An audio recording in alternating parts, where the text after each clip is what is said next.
m'a demandé de dire quelques mots en introduction. J'espère sous la bienveillance de mes voisins. On se connaît bien, on travaille ensemble depuis plusieurs années. Vous dire trois choses pour partager, je l'espère, la réflexion. La première qui me vient à l'esprit, c'est la nécessité pour la France et l'Europe de bâtir, d'approfondir ce qu'on pourrait appeler un multilatéralisme de la confiance. Face à la Russie, face à la Chine, face aux États-Unis dans un autre registre, la France est confrontée aujourd'hui, vous le savez, dans tous les domaines, climat, industrie, marché de l'armement, je peux en témoigner comme membre de la Commission de la Défense, à une concurrence brutale, violente, et à une mise en cause du fonctionnement multilatéral, vous le savez, vous le constatez. J'ai bien noté que l'ami qui a introduit ce propos était retenu à Londres pour accueillir le président Trump. Le moins que l'on puisse dire, c'est qu'on est mis dans l'ambiance. Et je passe sur le Brexit, mais on y est aussi, d'une certaine manière. Dans ce contexte, le président Macron, Jean-Yves Le Drian, notre ministre, ont clairement indiqué que nous souhaitions bâtir une nouvelle forme de multilatéralisme au XXIe siècle, et en particulier sur ce sujet de la sécurité numérique, de la cybersécurité, on le dira comme on veut. Ça veut dire que concrètement, notre souhait, c'est de développer, en tout cas, d'approfondir une nouvelle fois des partenariats. Je vous cite des pays à dessein, le Brésil, où je me suis rendu début avril, qui se positionne sur cette stratégie de sécurité numérique et qui participe d'une certaine manière à développer quelques voies alternatives, disons-le humblement, mais en tout cas des voies alternatives pour les flux de données. L'Inde, avec qui nous développons, vous le savez, des relations de plus en plus puissantes et je l'espère efficaces. L'Australie dans un autre registre, mais je pense aussi à l'Égypte, au Liban, évidemment avec toujours des débats sur quelle est notre part de souveraineté et jusqu'où allons-nous en termes de partenariat stratégique. D'une certaine manière, c'est le fil conducteur de notre réflexion. On en parle souvent entre nous parce qu'on sait qu'on est sur ce fil, à la fois de la souveraineté et des partenariats indispensables vu la matière que nous traitons. Mais en tout état de cause, pour nous, c'est vraiment la matrice centrale, si je puis dire, qui détermine aujourd'hui nos orientations, nos choix, nos priorités et nos financements. C'est d'une certaine manière cette nouvelle donne stratégique globale dont la cyber en est l'incarnation. Le deuxième sujet qui fera écho à la fois aux propos liminaires et à notre actualité élection européenne, et je le dis devant notre ambassadrice de la Commission européenne. On a souvent œuvré à Bruxelles, sans grand succès pendant longtemps, reconnaissons-le humblement, pour que l'Europe enfin se saisisse de la question de l'autonomie stratégique. Et pendant longtemps, en breton ou pas, on ne se comprenait pas. Parce qu'on n'utilise pas les mêmes concepts, parce qu'on n'a pas les mêmes intérêts, parce qu'on n'a pas les mêmes enjeux, parce qu'on n'a pas la même histoire, et puis parce que, disons les choses nettement, nous avons des niveaux de relations aux Américains qui fluctuent. Varsovie, c'est pas Paris, et Paris, c'est pas Varsovie, ça ne vous a pas échappé. Nous constatons, notamment depuis quelques mois avec le livre blanc à Bruxelles, que ce concept d'autonomie stratégique a été adopté, que nous commençons en le mettant en œuvre, qu'il doit se traduire, je l'espère, ces prochains mois et ces prochaines années, on en parlait rapidement entre nous, par des actes significatifs. Vous savez qu'on parle du Cloud Act, et les négociations avec les Américains en particulier devraient enfin démarrer, on peut le dire comme ça, mais j'imagine que Guillaume nous en dira quelques mots. Nous avons toujours cette question de la régionalisation de la propriété des données, que nos universitaires appellent la géopolitique des données.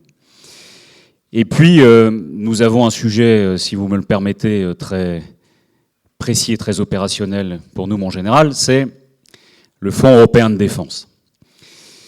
C'est intéressant de remarquer que le Fonds européen de défense, qui sera doté d'environ 13 milliards d'euros sur le prochain paquet financier de l'Union européenne 2021-2027, a suscité beaucoup d'émotions à Washington. Jean-Yves Le Drian vous le dirait mieux que moi. Quand je dis beaucoup d'émotions, c'est beaucoup d'émotions. C'est d'ailleurs à la fois surprenant, regrettable, mais intéressant et stimulant. Juste pour vous donner un autre chiffre, la DARPA aux États-Unis, dit sous votre contrôle de mémoire, c'est environ 80 milliards de dollars par an. Et nous, on sait sur 13 milliards sur 6 ou 7 ans. Mais manifestement, ça suscite beaucoup d'émotions pour la raison suivante.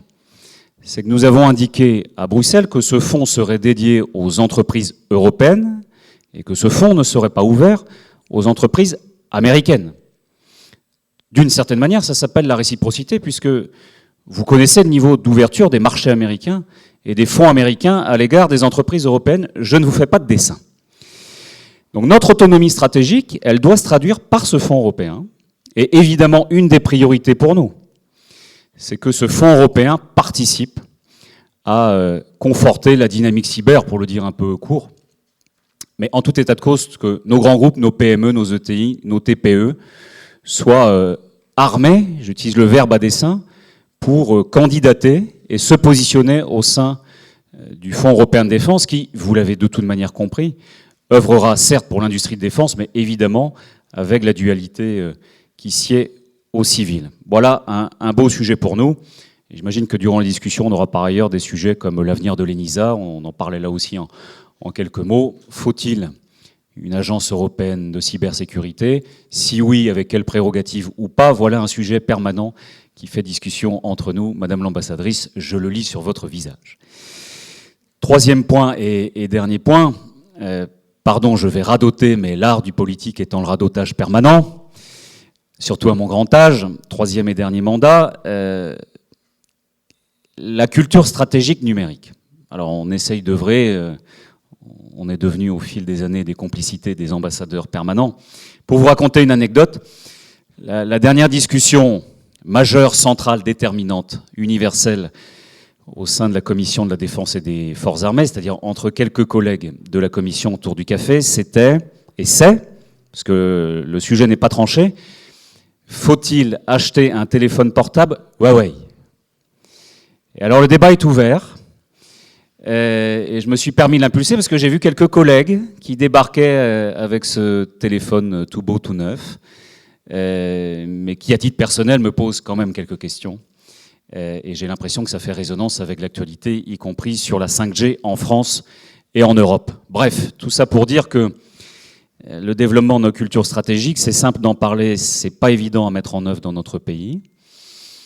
Quand même, pour dire des choses très positives sur ce qu'on a fait tous ensemble ces dernières années, quand on a un état de droit solide, quand on a des opérateurs comme l'ANSSI, quand on a des ministères défense et intérieur en particulier, mais aussi économie, qui se mobilisent, qui s'arment et qui bâtissent notre droit en la matière avec les outils et les financements qui en découlent. Et bien évidemment, je pense au personnel qui s'implique dans tout ça, à qui je tire un grand coup de chapeau, à la fois des pouvoirs publics et aussi des entreprises françaises soucieuses de notre souveraineté. Je considère qu'on a progressé. Mais évidemment, les marges de manœuvre sont considérables. J'imagine qu'on en parlera. Je termine d'un mot. En vous disant que ça doit être évidemment pour nous une des priorités du nouveau service national universel dédié aux jeunes générations françaises. Parce que quand on parle de tout ça, on parle de nation, de sentiments patriotiques. Et moi j'ai toujours considéré que l'Europe était une forme de prolongement du sentiment patriotique et il doit en particulier, me semble-t-il, s'appliquer à la cybersécurité ou à la sécurité numérique plus globalement. Voilà quelques mots un peu pour, je l'espère, stimuler nos réflexion, mais en tout cas, nous sommes déterminés plus que jamais à affirmer la position de la France en la matière et à faire en sorte que l'Europe puissance puisse peser dans le monde, sur les affaires du monde et en particulier en la matière, puisque chacun a bien compris l'état des menaces. Voilà, merci de votre attention.